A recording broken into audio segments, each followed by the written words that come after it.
If you're a B2B SaaS founder, most likely you've already tried to do some outbound to grow your startup. But for one reason or the other, the results you expected weren't there. Many times, B2B SaaS founders try to outsource their sales at the start of their journey. And many, like even before getting to product market fit, they would try to find this magical lead gen agency that they can just outsource everything to, and this lead gen agency will get them to tens of millions in revenue.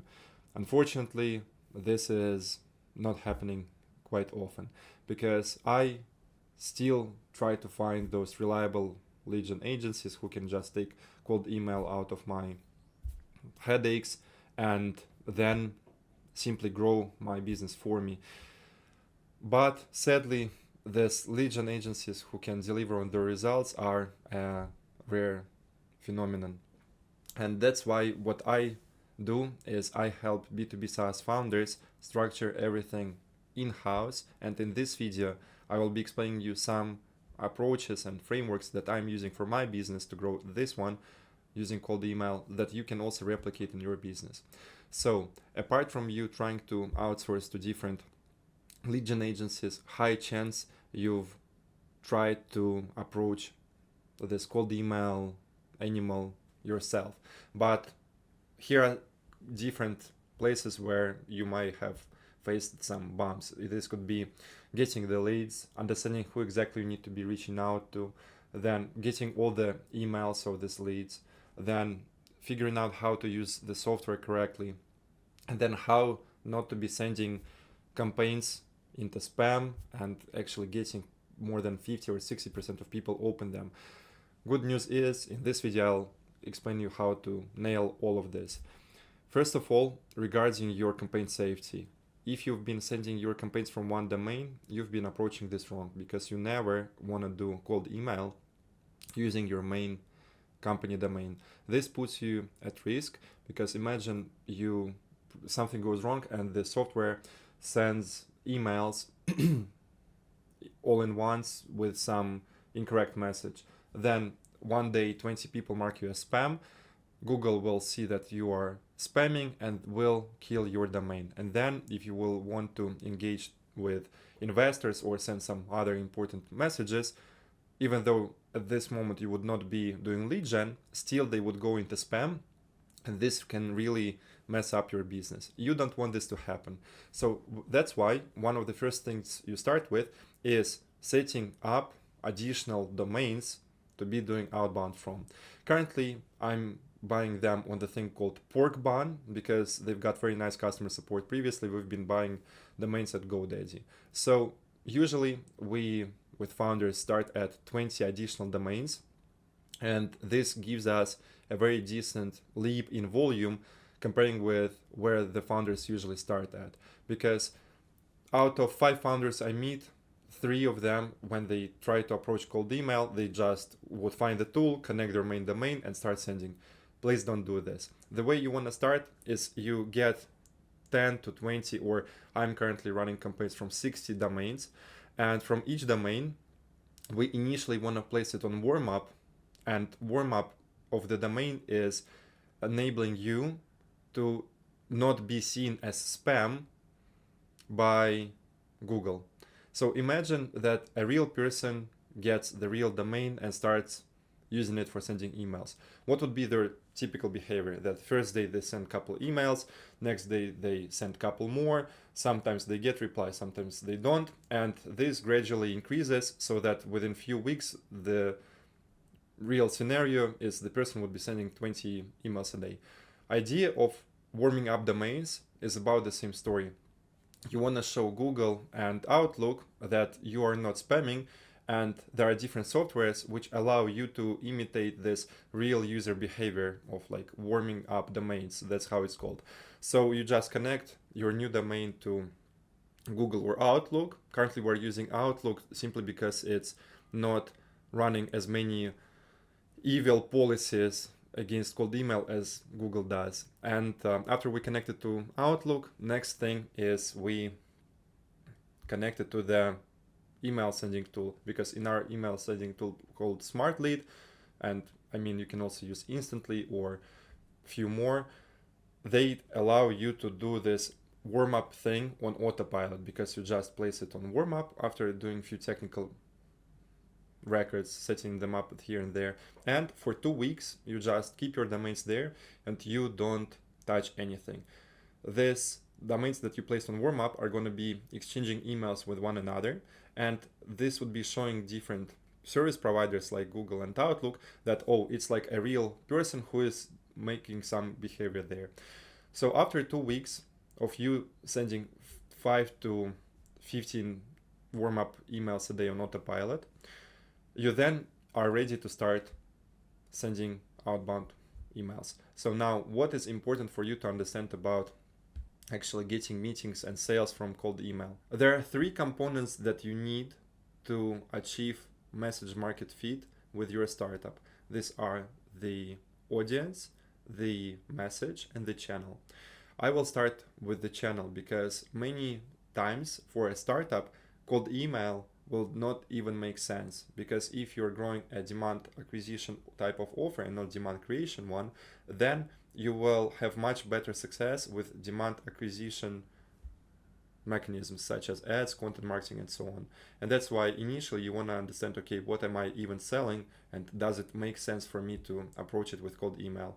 If you know that a couple other startups in your niche have successfully nailed cold email, then most likely it does make sense. Or you can just DM me and I'll tell you which are the channels that would make the most sense for your startup. So say in this case, cold email is going to be the channel with which we're going to be getting leads. 2 other ones are, okay, who do we sell the solution to, and how exactly we position this solution in our message? Because if you write the fantastic message that you have the best car and you've got a Lambo that can go this many kilometers per hour, has luxurious interior and so on, but you send it to a list of blind people, this will not work even though your copy is the best in the world. If the lead list is wrong, as I'm in this example, you got the idea, then it would not resonate. So practically you need to get all these 3 components right together. And the way you achieve it is by doing a ton of testing. So initially you identify, okay, what is the startup positioning that I want to approach, and what am I even selling? And for that, check out my other video on startup positioning and how you can create a niche of one. After you identify that, next you want to test 3 different buyer personas. And we do 3 because, well, if we want to be doing testing, why not test different buyer groups at the same time? So we, for example, let's take an automation software for design agencies. There are 3 buyer personas to test still, even though we already know we want to be selling this to design agencies. This can be freelance designers or teams of 1 to 10 people. This can be medium-sized teams of 10 to 50 people, and larger teams of 50 to say 500 people. Typically in design space, it's not very common that companies would be over 100 employees, especially like in agencies. So we take 3 different buyer personas like that, and for our experiments, which we inside SaaS Camp run for the first 4 months in order to identify this message market fit, we want to test at least 3,000 leads in each of these markets, because by us contacting 3,000 people in each segment, testing multiple versions of value proposition, we really increase the likelihood of us finding something that was going to resonate and get us a lot of meetings.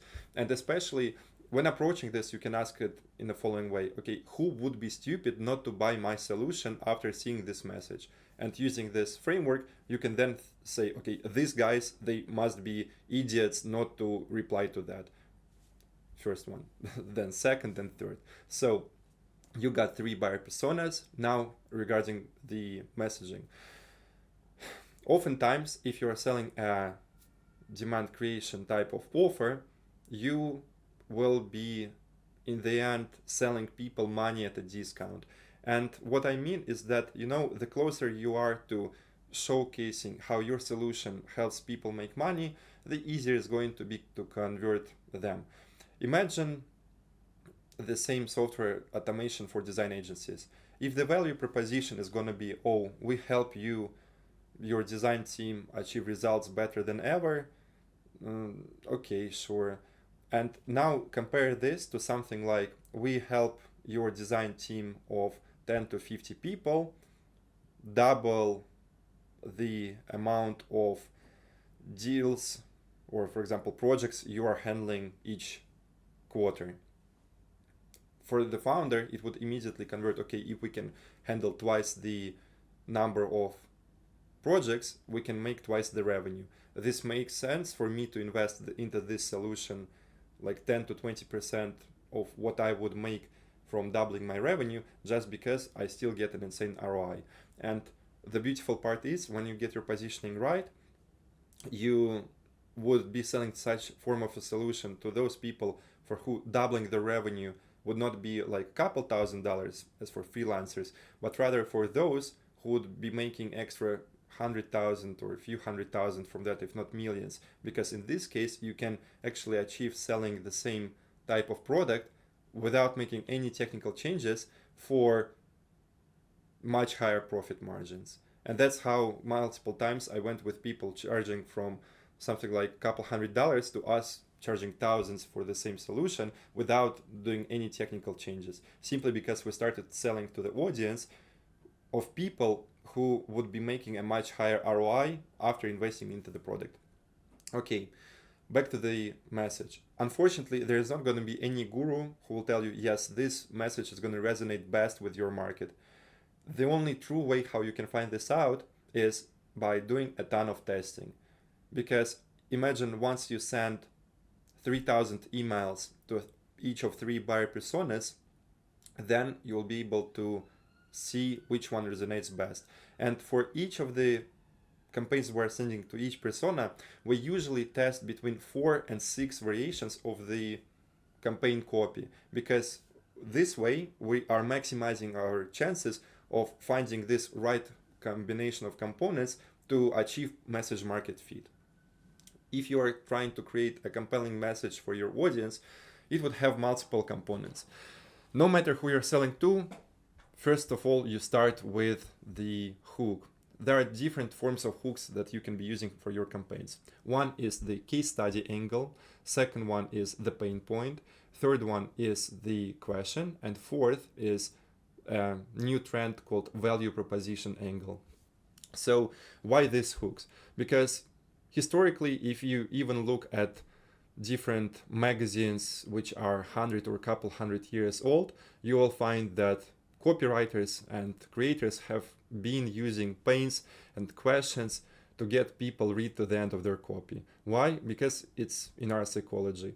If I'm experiencing back pain and I see someone write a question, are you experiencing back pain? There is no way I don't read to the end of the copy. We want to achieve something similar. For example, are you facing challenges in delivery of your design projects? Or is your team slow when delivering complex design projects? When the founder is running a team of 50 to 100 people, most likely they will read to the end of this message because, high chance they will feel like, there is some room for improvement for us. This is the question hook. The case study hook is when you play the badass game and you go straight into saying, hi name, our solution helped Pixar save $15 million in project delivery. They achieved it by using our this thing and this thing. Would you be interested in seeing a demo how this can work for your startup? Here you use one of your killer case studies or great references to show yourself as an authority, because even though you would be in cold email game, still here you can immediately capture their attention just by starting with, I booked over 1,500 SaaS product demos for startups, which brought tens of millions in new revenue. The thing which happens is we are getting 10% reply rate thanks to me starting with this message in my copy, because in my niche, I found that the authority hook is performing better than the alternatives. That's for the case study and authority hook. So question, case study, then the pain point. If in the question form of a hook we would be asking, is your team slow when delivering complex projects? In the pain point, we would write it in the form of a statement. Hi name, most design agencies of 10 to 50 people face challenges when delivering complex projects. And this is just an example from me thinking about it for 2 seconds. But basically, if you can put a pain point that your ideal buyers really resonate with, this copy will perform very nicely. For example, again, coming back to my solution, this would be high name. Most SaaS founders find it difficult to consistently book demos for their product. It's indeed true, and people who are experiencing challenge with that, they read to the end of the copy. So this is also one of our best performing campaigns. These are 3 forms. And then the 4th one, which we've been using recently with startups, is us starting with the free value hook and keeping the campaign copy super simple. Is, hi name, I created this thing, would you like to take a look? We then send them a Loom video or a lead magnet, and using this lead magnet, we then book a meeting. Now, these were some of the forms of the hooks. Coming back to the campaign copy in general. So we start the message with a hook, and now you know different forms of them. Next one is the body, or in our body of the copy, we're going to write the value proposition and social proof. So, for example, it would be something like that. We built a product for design agencies of 10 to 50 people that helps them smoothen the complex project delivery by doing this and that. In the past, and then social proof part, in the past 4 months, we had over 22 teams sign up that, and this one company were able to save this amount of time with our product, which resulted in this amount of revenue saved up, for example, or higher profit margin that they achieved. So we're going to combine the value proposition and social proof. And then after we put these ones there, we then go for the call to action. And important thing here is that you don't want to finish your emails just putting the calendar link, because it gives very low booking rates if you just straight away send out your calendar link. No, you want to ask if they're interested first. They say yes. You then either propose 2 times or give a calendar link. In our campaigns, we do both of those. We propose 2 times so they can book straight away, and we give a calendar link if they're in another time zone, completely different part of the world, so it's easier for them to match the time zones. This has been resulting in the best bookings for us. However, many lead gen agencies I know, they ignore calendar link completely, and they just would say, okay, would time A or time B work? Alternatively, I can do time C. And then they book people into one of those. And you don't want to put calendar links in your first outbound message. And another thing you want to do is, of course, you don't want to write just one message, because most of your replies will be coming to email 2, 3, and 4. In our second email, no matter of the case, it's 99% of time, it's hi name, thoughts on my last email, because here we just want to drive their attention back to our first one. And typically we send it in 2 days after the initial email. Then in email 3, there are again a couple of ways we can go around it. For most of the startups I'm working with right now, we reserve email 3 as a case study email, because if in our email 1 we briefly explained what we achieved with someone, and case study hook was just touched in one of 4 variations, then in email 3 we make a much larger emphasis on the case study and explaining it even more detail, and most often the email 3 would be the longest one in our cadence. So in email 3 we would go in more detail saying, hi name, this one B2B SaaS startup, we're finding it difficult to go and to book more than 2 demos a week and close at beyond 10% close rate. We ran them through our program where they were able to collect over 40K in revenue and go from 3 to 13 product demos a week without sacrificing, or for example, with them adding 15% in close rate. And I got some case studies like that. We then drop couple names, potentially put a link to those case studies if we have them on the website. And for example, yesterday I had a founder tell me on the call that, Denis, I booked with you just because of the case studies you have available and how detailed they are. So another tip for you is the better presence you have outside of cold email, I mean with all your website, LinkedIn, then podcast, all of this matters when someone is deciding to get on a call with you or not within 10 or 15 seconds. So yeah, that's a very interesting phenomenon, that cold email has a lot to do with not just cold email, but all the things you have outside of it, because in cold email, your website indeed matters. And if it looks sketchy and unfinished, you will not get that many bookings. Back to the cadence. Email 1, 4 variations. Email 2, thoughts on my last email. Email 3 would be a longer case study with us dropping a few more names and giving tangible results we were able to achieve or our product was able to deliver. And then email 4, a funny part here is that you can put an emoji, because especially when you're targeting enterprise level startups, or I mean enterprise level companies, how often they get emojis as just an emoji as the copy. I mean, in 1 out of 100,000 messages that they receive. And this is the exact reason why this gets them to read the whole copy again, all their cadence, and oftentimes go back saying, yeah, let's chat, because it gets them off their typical routine and makes them pay attention to what you're there to say. Right, today we discussed few core components to get right in your cold email outbound campaigns so that you can be getting product demos. It all starts with positioning. So again, check out my video on positioning. I think I got a couple of them, but there is one I'll link in comments. Then after you're more clear on positioning, you then want to identify the markets you want to test and the messages you want to use for testing. Please never send your campaigns from one domain, especially your main one. Don't do that.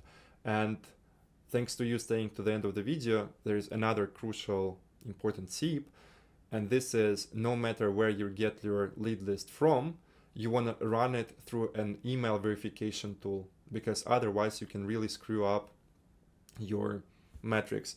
So imagine you got the lead list, then you run it through an email verification tool like Neverbounce, or there are a few more, and then you only use the verified emails in your campaigns.